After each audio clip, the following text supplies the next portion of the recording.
மகுடம் டிவி சொந்தங்களுக்கு வணக்கம். இது நோ டாபிக். நான் உங்கள் சேகு. ஒரு ஒரு ஒரு சின்ன கேப்புக்கு பிறகு உங்களை மீண்டும் நோ டாபிக்கினூடாக சந்திச்சிருக்கிறேன். நிறைய விஷயங்கள் நாட்டில் நடந்துருது, நிறைய விஷயங்களை நாட்டில் பேசுகிறாங்க, நாட்டில் நடக்குது. ஒரு சமூகம் வாழக்கூடிய உரிமைகள், அந்தந்த நாட்டில் தங்களுடைய உரிமைகளுடன் வாழக்கூடிய ஒரு சுதந்திரம் அந்தந்த சமூகத்துக்கு இருக்கிறது. அது என்ன மொழி பேசினாலும் பரவாயில்லை, எந்த மதத்தை பின்பற்றினாலும் பரவாயில்லை, அவங்க வாழக்கூடிய சூழ்நிலையில் அவங்களுடைய சூழலுக்கு ஏற்றவாறு அவங்க வாழ்கிறதும் அவங்களுடைய மதங்களை பின்பற்றுவதும் எல்லா உரிமைகளும் இருக்குது. இலங்கையினுடைய அரசியலமைப்பில் கூட இருக்கிறது, எல்லா மதங்களுக்கும் சம உரிமை அல்லது எல்லா மதங்களும் சமமாக மதிக்கணும். ஆனால் எல்லா மதத்திற்கான பேச்சு சுதந்திரம், மொழி சுதந்திரம், ஆடை சுதந்திரம், இப்படி நிறைய சுதந்திரங்கள் உலக நாடுகளிலே வழங்கப்படுகிறது, சில நாடுகளை தவிர. ஆனால் இலங்கையை பொறுத்த மட்டும் இது ஒரு ஜனநாயக ரீதியான ஒரு நாடு, ஜனநாயக போக்குள் அவதானிக்கக்கூடிய ஒரு நாடு. எங்களுக்கு இங்கேயான பேச்சு சுதந்திரம், எங்களுடைய உடை சுதந்திரம், எங்களுடைய நடை சுதந்திரம் மற்றவர்களுக்கு பாதிப்பை ஏற்படுத்தாமல், நாட்டிற்கு துரோகம் விளைவிக்காம இந்த நடைமுறைகளை நாங்கள் பின்பற்றி கொள்ளலாம். ஆனால் கடந்த சில காலங்களாக, இது 2 தசாப்தங்களுக்கு முதலாக இருக்கலாம், அல்லது 3 தசாப்தங்களுக்காக முதலாக இருக்கலாம், அல்லது 1 தசாப்தத்துக்கு முதலாகவும் இருக்கலாம். இந்த சுதந்திரங்கள் எவ்வாறு மறுக்கப்படுகிறதா, கிடைக்கிறதா, செயற்படுகிறதா என்பதை பற்றி தான் இன்றைக்கு நோ டாபிக் உங்களை பார்க்கவிருக்கிறது, வரவிருக்கிறது. உண்மையிலே பற்றி நான் இன்றைக்கு பேச எடுத்துக்கொண்ட ஒரு விடயம் அப்படின்னு சொன்னால், இந்த ஆடை விவகாரம், இல்லை ஹிஜாப் விவகாரம். ஹிஜாப் விவகாரம் கடந்த காலங்களில் இலங்கையை பொறுத்த வரைக்கும் பூதாகரமாக பேசப்பட்ட ஒரு விடயமாக இருக்கிறது. இந்த உயிர்த்த ஞாயிறு சம்பவத்திற்கு பிறகு கூட ஹிஜாப் அணிகிறது, தாடி வைக்கிறது, தொப்பி போடுறது, இப்படியான பல பிரச்சனைகளுக்கு முகம் கொடுத்தாங்க. அதற்கு முன்னர் மஹிந்த ராஜபக்ஷவினுடைய அரசாங்கத்தில் கூட கணிசமான பிரச்சனைகளுக்கு முகம் கொடுத்தாங்க. கோட்டாபய ராஜபக்ஷ அரசாங்கத்தில் அதுவும் முகம் கொடுத்திருந்தாங்க. நல்லாட்சி அரசாங்கம் என்று ஒன்று வந்தது, அதற்கு பிறகு பல சம்பவங்கள் நடந்தேறின. அதற்கு முன்னர் சில மதவாதிகள் அல்லது இனவாதிகள் அல்லது அரசியல் ஆதரவுடன் நிறைய மத சார்பான விடயங்கள் மீது தாக்குதல் நடத்தி இப்படியே நிறைய விஷயங்கள் இலங்கையில் அரங்கேறி இருக்கிறது. இன்றைக்கு இந்த முஸ்லிம்களுக்கான ஹிஜாப் சுதந்திரம் இலங்கையில் இருக்கிறது, ஏற்றுக்கொள்ள வேண்டும். அவர்கள் போகிற இடங்களுக்கு ஹிஜாப் அணிந்து போகலாம், வார இடங்களுக்கு ஹிஜாப் அணிந்து வரலாம், அதில் எந்த தடையும் இல்லை. ஆனால் பொதுவாக சேவைகளில் ஈடுபடுகின்ற பொழுது, துறைசார் சேவைகளாக இருக்கட்டும், ஏனைய அரசு சேவைகளாக இருக்கட்டும், தனியார் சேவைகளாக இருக்கட்டும், இதில் அவங்களுக்கான உரிமை இருக்கிறதா, உரிமை வழங்கப்பட்டிருக்கிறதா என்கின்ற கேள்விக்குறி எங்களுக்குள் எழுந்திருக்கிறது. இப்போ நேற்று கடந்த சில வாரங்களாக இந்த அரசாங்கத்திற்குள் எழுந்திருக்கக்கூடிய அல்லது அரசாங்கத்தினால் அல்லது அரசினால் ஏற்பட்டிருக்கக்கூடிய சில சிக்கல்கள்னு சொல்லி சமூக வலைத்தளங்களை பதிவிடுறாங்க. நான் சொல்ல வேண்டிய ஒரு விஷயம் இதுதான், இந்த நியூஸை கேட்டுக்கொள்ளுங்க. கல்முனை வடக்கு ஆதார வைத்தியசாலையின் புதிதாக நியமனம் பெற்றுள்ள 9 முஸ்லிம் சுகாதார பணி உதவியாளர்களுக்கு எதிராக ஒழுக்காற்று நடவடிக்கை எடுப்பது குறித்து வைத்தியசாலை நிர்வாகம் தீர்மானித்திருக்கிறது. இந்த தீர்மானம் எதற்காக எடுக்கப்பட்டிருக்குதுன்னு சொன்னால், அந்த 9 பேரும் ஹிஜாப் அணிந்து போயிருக்கிறாங்க. ஹிஜாப் அணிந்து போயிட்டு வைத்தியசாலைகள் எல்லாம் பணியாற்றுறதுல என்ன பிரச்சனை? நீங்கள் ஹிஜாப் உடுத்தி போகிறதுல எதில் சிக்கலாக பார்க்குறீங்க அப்படின்ற கேள்விக்குறி எங்களுக்குள்ளே இருக்குது. ஹிஜாப் அணிகிறதுல என்ன தவறு? தங்களினுடைய ஹிஜாப் அப்படின்றது என்ன அப்படின்றத நிறைய பேருக்கு முஸ்லீம் சமூகத்தில் உள்ளவங்களுக்கு தெரியும், சில சகோதர மொழி சமூகத்தினருக்கும் இது தெரியும். எதற்காக ஒரு பெண் ஹிஜாப் அணிய வேண்டும், ஒரு பெண் எதற்காக தன்னுடைய மார்பை மூட வேண்டும், ஒரு பெண் எதற்காக தன்னுடைய தலையை மூட வேண்டும் என்பது பொதுவாக பலராலும் ஏற்றுக்கொள்ளக்கூடிய சில கருத்துக்களை இஸ்லாமினுடைய சட்ட வரையறைகள் எங்களுக்கு சொல்லி இருக்கிறது, அறிவுறுத்தி இருக்கிறது. ஆனால் இந்த காலகட்டத்தில் இந்த விஷயம் கடந்த பல வருடங்களாக சுகாதார பணியாளர்கள் அல்லது சுகாதார சேவையில் இருக்கிறவங்க ஹிஜாப் அணிய முடியாது என்ற எதிர்ப்பும், ஹிஜாப் அணிய வேண்டும் என்கின்ற கோரிக்கையும் பரவலாக கோரிக்கைகள் முன்வைக்கப்பட்டு வரக்கூடிய ஒரு சூழ்நிலையில் எங்களுக்காக பேசுவதற்கு இந்த அரசாங்கத்தில் யாரும் இல்லை. அதுதான் மெயினான ஒரு பாயிண்டாக இருக்கிறது. எனவே இவர்களுக்கு எதிராக கடிதம் அனுப்பப்பட்டிருக்கிறது. அந்த கடிதத்தில் என்ன சொல்லியிருக்கிறாங்கன்னு சொல்லி நாங்கள் பார்க்கலாம். குறிப்பாக சுகாதார அமைச்சின் செயலாளர், சுகாதார சேவைகள் பணிப்பாளர் நாயகம் மற்றும் சுகாதார அமைச்சரின் நிர்வாக பணிப்பாளர் ஆகியோருக்கு இந்த கடிதங்களின் பிரதிகள் அனுப்பப்பட்டிருக்கிறது அப்படின்னு சொல்லப்பட்டிருக்கிறது. குறிப்பாக இதில் சொல்லப்பட்டிருக்கிறது, கடந்த ஆகஸ்ட் மாதம் 6ஆம் தேதி சுகாதார பணி உதவியாளராக எமது வைத்தியசாலைக்கு சுகாதார அமைச்சினால் நியமிக்கப்பட்டிருந்தீர்கள். நீங்கள் கடமையை பொறுப்பேற்க அன்றைய தினமே சுகாதார அமைச்சு மற்றும் பொது நிர்வாக அமைச்சு ஆகியவற்றினால் வெளியிடப்பட்ட சுற்று நிரூபங்களுக்கு அமைவாக சீருடை அணியுமாறு அறிவுறுத்தல் வழங்கப்பட்டிருந்தது. எனினும் சுற்று நிரூபத்தினை பின்பற்றாமல் கடமைக்கு சமூகம் அளிப்பது தொடர்பில் பல முறைப்பாடுகள் கிடைக்கப்பெற்றுள்ளன. நீங்கள் அனைவரும் தகுதிக்கான் காலப்பகுதிக்குள் உட்பட்ட ஊழியர்கள் என்பதை நினைவூட்டிக் கொள்ளுங்கள். உடன் செயற்பட்ட வண்ணம் சுகாதார பணி உதவியாளர்களுக்குரிய சீருடை தொடர்பான சுற்றறிக்கையின் வழிகாட்டுகளை பின்பற்றி கடமைக்கு சமூகம் அளிக்குமாறு பணிக்கப்படுகின்றீர்கள்.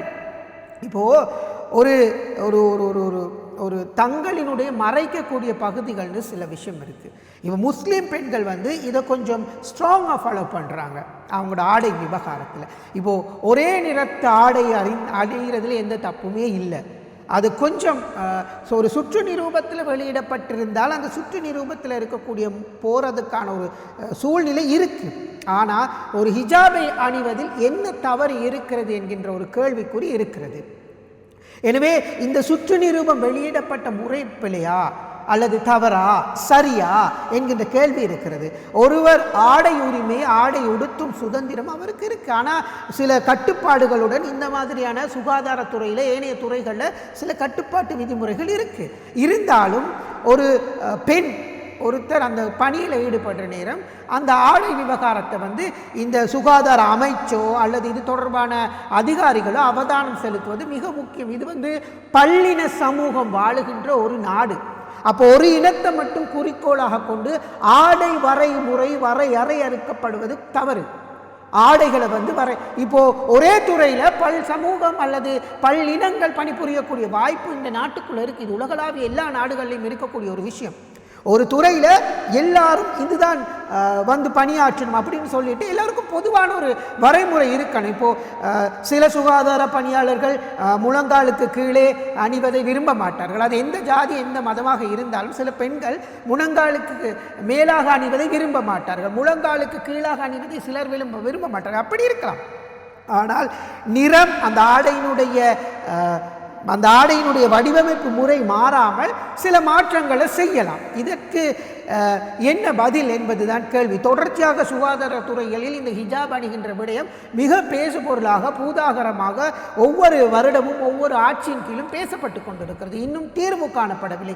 எப்போது தீர்வு கிடைக்கும் என்கின்ற ஒரு எதிர்பார்ப்பில் வாழ்ந்து கொண்டிருக்கிறாங்க. அல்ல பணியாளர்கள் சேவைக்கு செல்றாங்க, பலர் சேவையிலிருந்து விலகி இருப்பதாக கூட செய்திகள் வெளியாகி கொண்டிருக்கிறது. எனவே இதுக்கு எல்லாம் என்ன காரணம்? இப்போ கடந்த அரசாங்கங்களில் பல அமைச்சரவைகளில் பிரதான அமைச்சர்களாக முஸ்லிம் சமூகத்தை சார்ந்தவர்கள் இருந்தாங்க. ஆனால் இந்த அரசாங்கத்தில் அவ்வாறான எவருக்கும் அமைச்சு பதவி வழங்கப்படவில்லை. கடந்த காலங்களில் இந்த ஆடை விவகாரங்களை சில அமைச்சர்கள் பேசியிருந்தாங்க. இது தொடர்பில் முடிவுகளை கோரி இருந்தாங்க. ஆனால் கிடைக்கவில்லை. காரணம், அந்த அரசாங்கத்தில் இருக்கக்கூடிய ஜனாதிபதியாக இருக்கட்டும் அல்லது அந்த துறை சார்ந்தவர்களுக்கு வழங்கப்பட்டிருந்த அமைச்சு பொறுப்பாக இருக்கட்டும், இந்த சுற்று நிரூபம் அல்லது இந்த சுற்று நிரூபத்தில் இருக்கக்கூடிய சிக்கல்களால் தீர்க்கப்படவில்லை. ஆனால் இப்போது இருக்கக்கூடிய இந்த அரசாங்கத்தை மக்கள் நம்பி 159 ஆசனங்களை வழங்கி இருக்கிறாங்க. இவ்வாறான அந்த சூழ்நிலையை அரசாங்கம் ஏன் முஸ்லிம்களுக்கு அமைச்சு பதவி வழங்கலை அப்படின்னு சொல்லி கேட்கிற நேரம் அதற்கு அரசாங்கம் பல சாக்கு போக்கான விடயங்களை சொல்லி கொண்டு இருக்கிறது. பல சாக்கு போக்குகளை சொல்லி இருக்கிறது. அது ஒரு பக்கம் இருக்கிறது. பிரதி அமைச்சர்கள் 2 இருக்கிறார்கள். இது தொடர்பாக எங்கே பேசி இருக்கிறார்கள் என்ற கேள்விக்குறி இருக்கிறது. 2 முஸ்லிம் பிரதி அமைச்சர்கள் இருந்தும் இந்த சுகாதார பணியாளர்களினுடைய ஆடை விவகாரத்தில் என்ன பேசினாங்க, என்ன செயற்படுத்தினாங்கன்ற கேள்விக்குறி எங்களுக்குள்ள இருக்கு. இல்லை பேச தைரியம் இல்லையா, இல்லை இந்த சுற்று நிரூபத்துக்கு ஏதாவது ஒரு முறைப்படி இதற்கு ஏதாவது சுற்று நிரூபத்தில் ஏதாவது மாற்றங்களை கொண்டு வரணும், எங்களுடைய சமூகமும் இந்த துறையில் இருக்கணும், எல்லா துறைகளிலும் எல்லா சமூகங்களும் இருக்கணும், அப்போ தான் அது ஒற்றுமையாக இருக்கும், அந்த துறை மிகவும் இறுக்கமாக ஒரு பிணைப்புடன் இருக்கும். எனவே எல்லா துறைகளிலும் இந்த சமூகம் இந்த மக்கள் இணைந்திருக்கணும் என்பதுதான் எல்லோருடைய எதிர்பார்ப்பாகவும் இருக்கிறது. ஆனால் எங்கே அந்த துறை எங்கே அந்த துறை சார்ந்த விடயங்களில் தலையிடுறாங்க என்ற கேள்விக்குறி இருக்கிறது. இதற்காக தான் கடந்த சில நாட்களாக சமூக வலைத்தளங்களை நாங்கள் பார்க்குறோம். எங்களுக்கென்று ஒரு அமைச்சு பதவி வழங்கலை, எங்களுடைய சமூகத்திற்கென்று அமைச்சர்களை நியமிக்காத அரசாங்கம் எங்களுடைய பிரச்சனைகளை எங்கே செவிசாய்க்க போகுது என்கின்ற கேள்விக்குறி சமூகத்தின் மத்தியில் எழுந்திருக்கிறது. எனவே இந்த விடயங்களுக்கு மக்கள் எப்போது பதில் சொல்வாங்க என்பது தேர்தல் காலங்களில் தான் பார்க்க முடியும். எனவே இந்த சுகாதார ஊழியர்கள் அல்லது ஹிஜாப் அணி வைத்தியசாலைகள் ஹிஜாப் அணிகள் என்னங்க தவறு, என்ன தவறு இருக்கின்றது நாங்கள் கேட்குறோம். சுற்று நிரூபம் இப்படி இருக்கா? சுற்று நிரூபத்தை மாற்றுங்க. எல்லா சமூகமும் ஒன்றாக பயணிக்கணும். எல்லா இன மத மொழி மக்களும் எல்லா துறைகளிலும் இருக்கணும். இராணுவத்தில் இருக்கணும், போலீஸில் இருக்கணும், விமானப்படையில் இருக்கணும், சுகாதாரத்துறையில் இருக்கணும், எல்லா துறைகளிலும், இலங்கையில் இருக்கக்கூடிய எல்லா துறைகளிலும் இங்கே வாழக்கூடிய அந்த 4 இன மக்களும், பௌத்தர்கள், தமிழ் மக்கள், முஸ்லிம் மக்கள், கிறிஸ்தவ மக்கள் எல்லோரும் ஒன்றாக பணியாற்றக்கூடிய ஒரு நாடு தான் நம்மளுக்கு வேணும். அந்த நாட்டை நாங்கள் எதிர்பார்த்திருக்கிறோம். அந்த மாற்றத்தை கொண்டு வாரதுக்காகத்தான் இந்த அரசாங்கம் ஆட்சிக்கு வந்து. எங்கே மாற்றம்? எதில் மாற்றம்? எப்படி மாற்றம்? எதுவுமே இல்லை. எனவே அரசாங்கம், அமைச்சர்கள், பிரதி அமைச்சர்கள் இந்த சுகாதார ஊழியர்களினுடைய ஆடை சுற்று நிரூபம் தொடர்பில் அவதானம் செலுத்தணும். ஏன் மாற்ற முடியாது? ஒரு ஒரு ஒரு ஒரு ஃப்ராக்குக்கு ஒரு பாய் கல்சன் சொல்லுவாங்க இல்லையா, அந்த ட்ரௌசர் ஒன்று அணிந்து வர்றதுல என்னங்க தப்பு? தங்களினுடைய மார்பகத்தை மறைக்கிறதுக்கு ஒரு ஹிஜாபோ இல்லை ஒரு முந்தானையோ அணிகிறதுல என்ன தப்பு, என்ன தவறு இருக்கிறது? ஏன் அந்த சுற்று நிரூபத்தில் சில மாற்றங்களை கொண்டு வர முடியாது? ஆடை வடிவமைப்பில் மாற்றத்தை கொண்டு வர முடியாது, ஆனால் சில அனுமதிகளை வழங்க முடியும். எல்லா பல்லினம் வாழுகின்ற இந்த இலங்கை திருநாட்டில் எல்லா இனங்களுக்கும் அந்த உரிமைகள் வழங்கப்பட வேண்டும். நல்ல திறமையானவர்கள் இருப்பார்கள், அவர்களுக்கு வாய்ப்பு வழங்கணும். அதற்காக இந்த சுற்று நிரூபங்களில் மாற்றங்களை செய்வதில் எந்த தவறுமே இல்லை என்று சொல்லிக்கொண்டு நிகழ்ச்சியை நிறைவு செய்யலாம். பொறுத்திருந்து பார்க்கலாம். இந்த அரசாங்கமும் இந்த அமைச்சர்களும் இந்த பிரதி அமைச்சர்களும் இந்த ஹிஜாப் விவகாரத்தில் என்ன விடயங்களை கையாள போகிறாங்க, என்ன விடயங்களை பேச போகிறாங்க என்பதை பொறுத்திருந்து தான் பார்க்கணும். சுகாதார அமைச்சர்கிட்ட பல தடவைகள் இது தொடர்பான கேள்விகளை முன்வைக்கப்பட்டிருக்கிறது, ஆனால் அசைகிற மாதிரி இல்லை. எனவே இந்த விவகாரம் எல்லோருக்கும் சுமூகமான ஒரு சமமான சேவையை பெற்றுக் கொடுக்கக்கூடிய ஒரு நிலைமைக்கு மாறணும் என்பது தான் எங்களுடைய எதிர்பார்ப்பு. ஒவ்வொரு ஆட்சியின் கீழும் ஹிஜாபும் தொப்பியும் தாடியும் அப்படியே சின்னாபின்னமாகி கொண்டிருக்கிறது. அந்த நிலைமை மாற வேண்டும். மாறி ஒரு நாடாக, ஒரு தாய், ஒரு நாட்டு மக்களாக வாழ்றதற்கான எல்லா உரிமைகளும் கொடுக்க வேண்டும். எல்லா துறைகளிலும் எல்லா இனத்தவரும் இணைந்து ஒன்றாக இணைந்து இந்த நாட்டை கட்டியெழுப்புறதுக்கு கொண்டு வர வேண்டும். அதுக்கு பேச்சு மாத்திரம் முக்கியமல்ல, செயலும் முக்கியம் என்று கூறிக்கொண்டு மற்றும் ஒரு நோட்டோபிக்கினூடாக உங்கள் அனைவரையும் சந்திக்கலாம். நன்றி, வணக்கம். மேலதிக செய்திகளுக்காக எமது யூடியூப் தளத்தை சப்ஸ்கிரைப் செய்யுங்கள்.